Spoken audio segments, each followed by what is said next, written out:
Our politics topic this week is titled Long Live the King.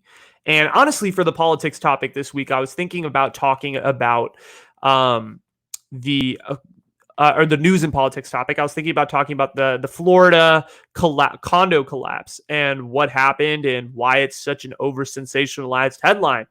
But I looked at it and I was like, this is too fucking boring. It's literally a building collapsing.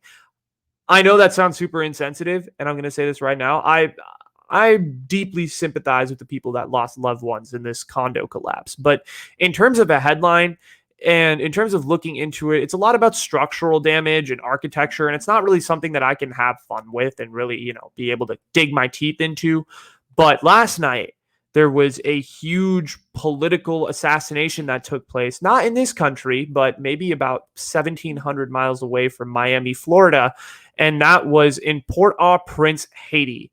The Haitian president last night is Tuesday night, but this will come out on Friday night. So a few nights ago, the Haitian president was assassinated. His name is Jovenel Moise, and him and his wife were shot. His wife is currently in critical condition. I believe Mr. Moise, the president of Haiti, has been pronounced dead. And this is huge for a couple things. And I'm going to get into the facts real quick. So let me just go through the facts. So Jovenel Moise and his wife, Maritine, were both shot. Maritine is in critical condition, and they're currently thinking about transporting her to Miami for medical care. Jovenel is dead. Rest in peace. Haiti has a president and a prime minister. And Moise had basically, literally the day before, on Monday, had made a recent nomination of Ariel Henry as the prime minister of Haiti. And Ariel Henry is a neurosurgeon. The Supreme Court Chief Justice, who would have probably been the backup to Moise for the president of Haiti, died last month of COVID, and he could have potentially brought more structure. There is now a new interim president. His name is Claude Joseph, and he's kind of taken over this interim role as prime minister, as president / prime minister, and he's calling for unity. Haiti, by far, is the poorest country in the Western Hemisphere. It's a third world country. For those of you that don't know, it's an island in the Caribbean. It shares kind of the same island space as the Dominican Republic.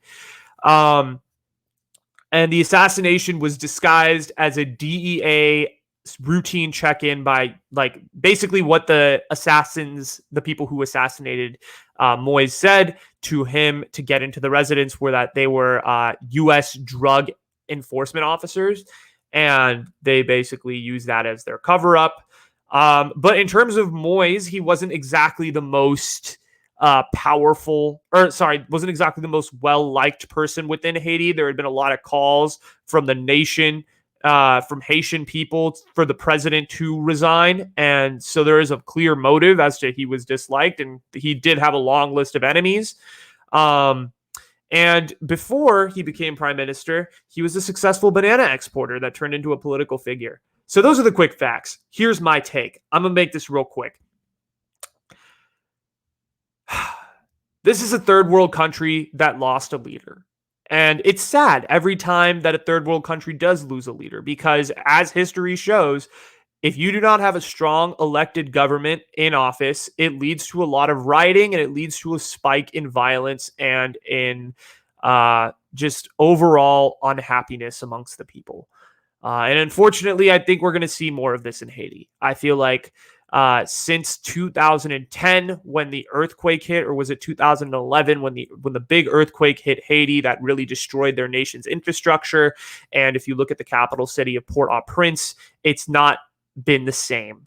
They've still been trying to recover from that. And I feel like as they were getting on their feet from the earthquake, another hurricane hit them hard. And, now with COVID and the pandemic, it's just spiked more issues. And this is a country that's just been hit after hit after hit. And it sucks. It sucks to see that they've lost their elected leader. And listen, Haiti's is a small country in the long term, right? In the macro, this is not a huge deal when it comes to world politics. And that's not to say that, this was a political assassination. Of course, this is a fucking huge deal. And Joe Biden commented on it, and he said this is an atrocity and this is horrible. as he should. But what is the future here? I mean, I think Haiti it's destined for kind of a similar lifespan as Afghanistan has had. I feel like every single time Afghanistan has gotten an elected leader in office, it's turned into a whole thing. I mean, you look at Afghanistan, you look at Pakistan, you see that they've gotten, and I'm comparing this to Asia because I know Asia a little bit better than than the Caribbean. Every time they've gotten an elected leader in power and he or she has been assassinated, in the case of Pakistan, Bhutto, it's turned into a hot mess. And it turns into civilians rioting and the government not being able to form fast enough and unify the country. And I feel like Haiti is destined for the same thing now. You lose a strong elected leader. This was someone who had been accused for corruption and a lot of things. He'd been accused of a lot of shit that I didn't necessarily get into as deeply as I should have.